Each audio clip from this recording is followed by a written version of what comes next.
We all understand the type of climate that we're dealing with. We're dealing with multiple offer situations. I'd love to know sort of what's your why? What makes you tick? Why are you so successful? Have a dialogue with your lawyer. Have a dialogue with your agent. Both sort of passionate about sort of what we do. Again, vet your agent to make sure that they're experienced and they're local. I like that idea. No excuse to miss it on Saturdays from 8 to 9. That's right. WBZ. And now, the show that gives you the latest and most relevant housing market news. Real Estate Radio Boston with financial expert Rick Scherer and legal professional Ali Alavi. Excited to have David McCarthy, who is the new president of the Greater Boston Association of Realtors, also a broker owner at Keller Williams. He owns some Keller Williams in and around Boston. Welcome to the show. Thank you very much, guys. I really appreciate it. David is very excited to have you in the studio.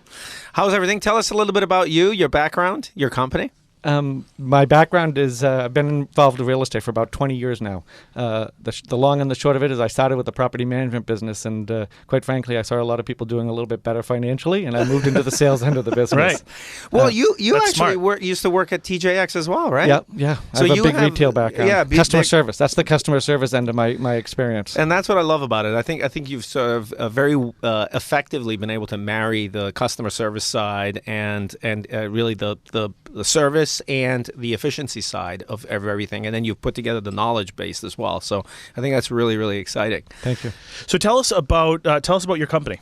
So I'm the operating partner for Keller Williams, and we have 7 locations in Greater Boston. So we have offices in Back Bay, South End, Beacon Hill, Charlestown, Brookline, Chestnut Hill, and Framingham now. Is that it? That's all you got? That's it. That's all we got right now. Wow. You have 300 agents working for you correct, right now, which is crazy. Yeah, that's awesome. It is. It's a lot of fun. And Keller Williams, talk a little bit about their brand. I mean, I think they're a little bit special in the marketplace, aren't they? We are special in the marketplace in that, and quite frankly, Keller Williams doesn't have a brand. We don't believe in the franchise having a brand, or it's all about the agent's brand. Right. So as a result of that, we really don't talk about it. It's all about the agent branding themselves, because we know based on consumer surveys year in and year out done by NAR, that the National Association of Realtors, that the consumer says they pick realtors based upon their experience, their friends, and their referrals, and they haven't a clue the name of the brokerage that they work for. Now, your company is a little unique in that you do a profit sharing with your agents as well, right? We do. That is, we are the only national franchise that does that. So we do profit share. So year to date, this year alone, we've profit shared just about $400,000. Back to our agents in our marketplace.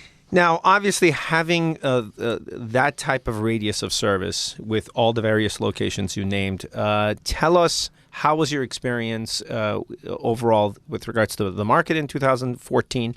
And give us a little bit of nugget in terms of what you think 2015 is going to be. Obviously, the first segment, we talked about what Fannie Mae and Freddie Mac think. Yeah, so we talk a lot about the market being really busy, and it has been. But the true statistics are that the market volume has been down. The number of transactions agents have done in the course of this year are down year to date. So when you look at it, the top agents are doing more business and the smaller agent is doing less business. As a result of the less activity in the market, we have clearly had an increase in price point because there's not as many homes for a buyer to buy. Sure. Which is why we're always urging people to put property on the market. Got it. Interesting. What's your projection as far as 2015 is concerned? Do you think we're on the same trajectory? Do you think that there's going to be a shift? I absolutely believe we're going to be on the same trajectory. As you guys spoke earlier, the mortgage rates are going to continue to remain low. They appear to remain low, as Rick indicated, probably for the first half of the year. And we have no reason to doubt it. Our economy in Massachusetts has been very strong. The one thing about our industry is I think we talk too much about national stats versus what's going on locally, because the market's very different from town to town, neighborhood to neighborhood, street to street. And that's why we have the show, because again, and you can't have a national real estate show because everything is real estate's local. Correct. And that's why we have agents in week in and week out to talk about their pocket of the world. So I love it. So really exciting news. So you are now the new president of the Greater Boston Association of Realtors. I want to sort of get into what that organization is all about, but also how does it help the consumer as well? So if you give us a little bit of a taste on that. Well, the easiest way to look at the National Association of Realtors and the Greater Boston Association of Realtors is that we are the only organization that is a true advocate for personal property rights.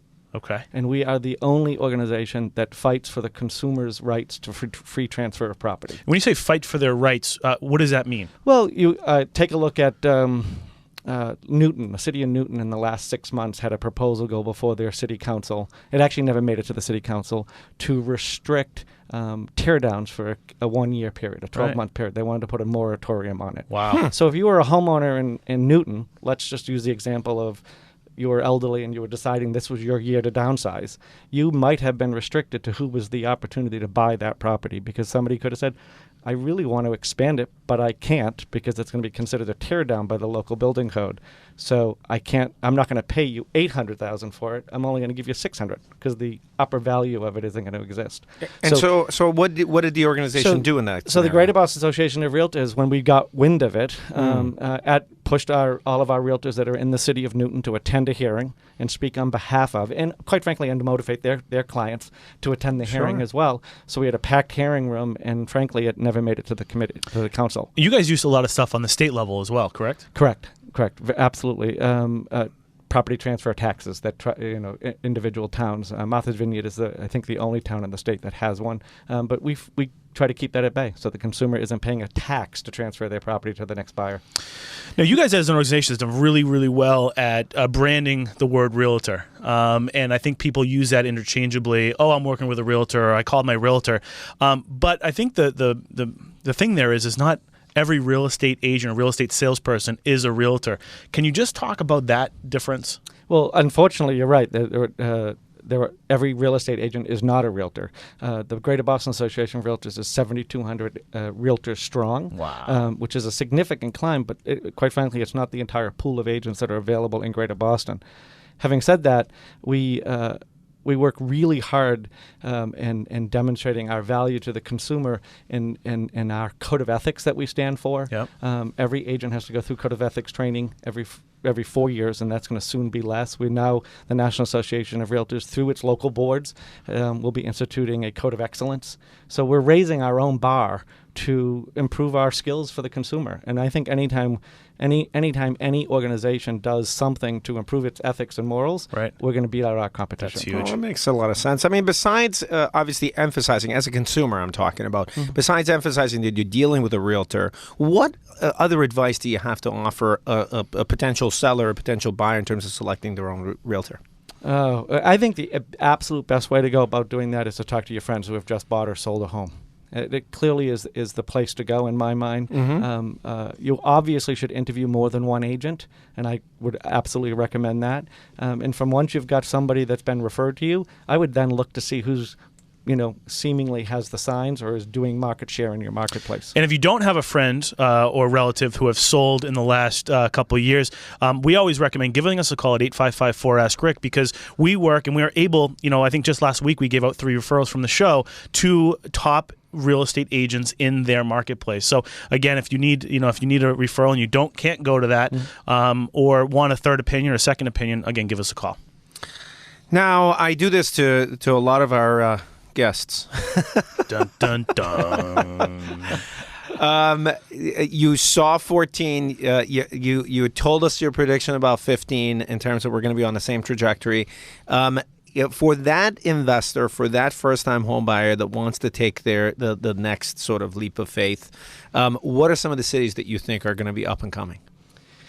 Well, I'm not going to do cities, I'll do more neighborhoods, because I think it gets a little bit more specific than that. I would tell you that any time we see the state doing infrastructure with commuter rails, T-stops, bus lines, it's the place to go.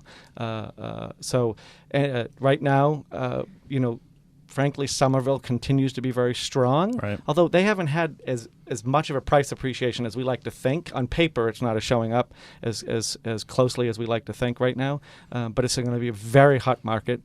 I also believe very strongly that in the city of Boston itself right now, we still haven't seen the residential appreciation in the Seaport District, but we're absolutely going to see it in Midtown, because Midtown's got all the luxury high-rises coming in. So it's going to push up the upper end of the market. Absolutely. Our highest price per square foot is huge right now. It's huge. This has been phenomenal. We got to have you back on, because we barely scratched the surface. Before you go... This happens every time we have a really good guest. I know. Before you go, I want to get you've just started your presidency. You've got a lot of great ideas. Give us one thing that you're looking to do to Greater Boston Association of Realtors in your presidency. Well, there's no question that our biggest focus this year is going to be educating the consumer and of why use a realtor, and also getting our agents more involved in, for lack of a better term, the lobbying, because that's a critical part of our industry. Awesome. David, thank you so much for being on the show today. We're going to have you back. Thank you.